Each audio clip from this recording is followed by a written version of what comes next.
اس video میں آپ دیکھیں گے کہ حضرت نوح علیہ السلام نے اپنی قوم کو کتنی صدیوں تک اللہ تعالیٰ کے دین کی دعوت دی۔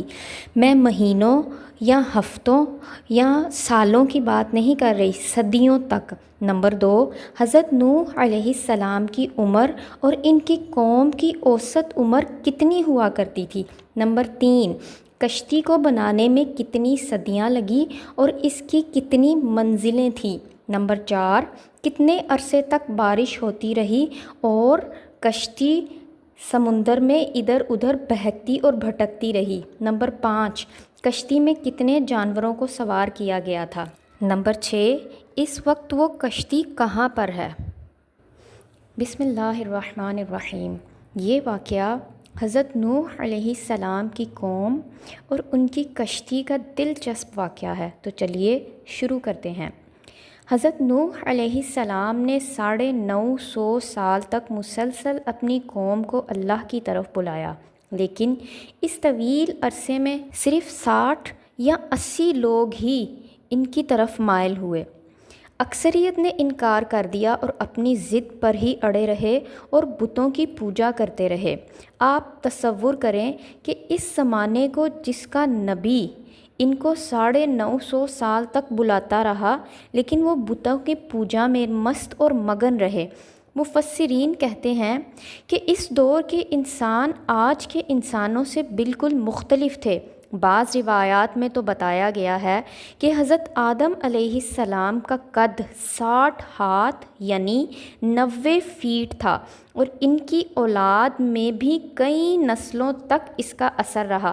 تو حضرت نوح علیہ السلام کی قوم بھی 60 ہاتھ یعنی 90 فیٹ تک کا قد رکھتی تھی، اور کچھ روایات میں آیا ہے کہ اس زمانے کے لوگ پہاڑوں کو کاٹ کر ان میں مکانات بناتے اور انہی میں زندگی کو گزارتے، اور صرف ہاتھوں سے ہی بڑے بڑے درختوں کو اکھاڑنے کی طاقت رکھتے تھے۔ کچھ مفسرین کے مطابق اس زمانے میں لوگوں کی اوسط عمر 800 سے 1000 برس تھی، اور وہ صدیوں تک جوان رہتے تھے۔ جب حضرت نوح علیہ السلام نے دیکھا کہ یہ لوگ بتوں کی پوجا سے باز نہیں آنے والے، تو اللہ تعالیٰ نے وحی کے ذریعے حضرت نوح علیہ السلام کو حکم دیا کہ اب ان میں سے کوئی بھی ایمان نہیں لائے گا، اور اللہ نے حضرت نوح علیہ السلام کو حکم دیا کہ ہماری نگرانی میں ایک ایسی کشتی تیار کرو جس میں تمام انسانوں اور جانوروں کو تم بٹھا سکو۔ چنانچہ حضرت نوح علیہ السلام نے ایک کشتی تیار کی، جس کی تیاری میں تقریباً 100 سال کا عرصہ لگا۔ یہ دنیا کی سب سے پہلی کشتی تھی۔ اس کشتی کا ڈھانچہ نہایت ہی مضبوط تھا، جو 3 منزلوں پر مشتمل تھا۔ نچلی منزل جانوروں کے لیے، درمیانی سامان کے لیے، اور اوپر والی منزل انسانوں کے لیے مخصوص تھی۔ جب کشتی مکمل ہو گئی تو اللہ تعالیٰ نے حضرت نوح علیہ السلام کو حکم دیا کہ ہر جاندار میں سے ایک نر اور ایک مادہ جوڑا لے لو، اور اپنے ایمان والے ساتھیوں کو کشتی میں سوار کر لو۔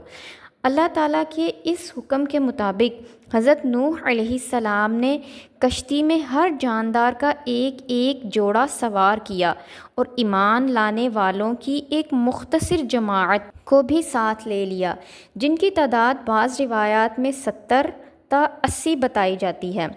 پھر وہ وقت آیا جس کا وعدہ اللہ تعالیٰ نے کیا تھا کہ آسمان نے اپنے دروازے کھول دیے، پانی ایسے برسا جیسے صدیوں سے انتظار میں ہو، اور زمین نے اپنے سینے سے چشمے ابل دیے، پانی ہر طرف سے بڑھنے لگا، یہاں تک کہ پوری زمین کو اپنی لپیٹ میں لے لیا۔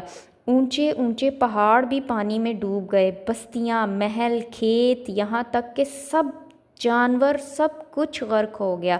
صرف وہی لوگ اور جانور بچے جو حضرت نوح علیہ السلام کی کشتی میں تھے۔